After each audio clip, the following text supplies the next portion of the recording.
یہ آج سے تقریباً 30 سال پہلے کا واقعہ ہے جو میرے ساتھ پیش آیا تھا۔ میں اپنی نوکری کے لیے سکھر آیا تھا۔ یہاں میرے ماموں رہتے تھے تو کچھ دن میں ان کے گھر ٹھہر گیا کہ جب تک کہیں اور میرے رہنے کا بندوبست نہیں ہو جاتا۔ ماموں جان کے گھر میں کئی سالوں کے بعد آیا تھا۔ بچپن میں کبھی اماں جان کے ساتھ آیا کرتا تھا۔ ابھی کچھ دن ہی گزرے تھے، نئی نوکری تھی، میں اس میں الجھا ہوا تھا۔ ایک رات میں دیر سے گھر لوٹا۔ کھانا کھا کر میں اپنے کمرے کی جانب بڑھا تو مجھے ایسا محسوس ہوا کوئی اوپر کی جانب گیا ہو۔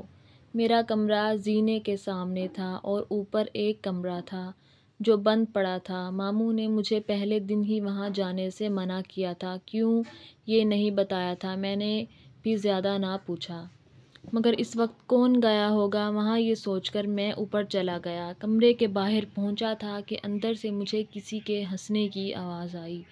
دل بری طرح دھڑکا۔ فطری تجسس کے باعث میں نے دروازہ کھولا۔ اندر کوئی بھی نہیں تھا۔ میں نے نظر گھما کر چاروں جانب دیکھا۔ کمرہ عرصہ بند رہنے کی وجہ سے گرد آلودہ ہو رہا تھا۔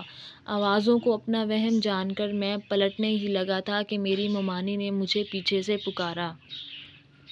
میں نے چونک کر دیکھا۔ مجھے حیرت بھی ہوئی کہ وہ کبھی سیڑھیاں نہیں چڑھتی تھیں، پھر اوپر، مگر انہوں نے کہاں مجھے اوپر آتے دیکھا تو میرے پیچھے چلی آئیں۔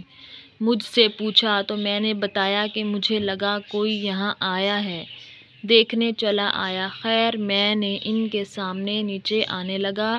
ابھی 2-3 سیڑھیاں ہی اترے ہوں گے کہ مجھے محسوس ہوا کہ کوئی میرے پیچھے پھر ہنسا ہو، مگر وہاں تو ممانی تھی۔ میں نے ڈرتے ڈرتے اپنی گردن گھمائی اور میرے ہوش اڑ گئے۔ میرے پیچھے ممانی کے بجائے ایک جھلسے ہوئے چہرے والی لڑکی کھڑی تھی جس کی آنکھیں سرخ تھیں۔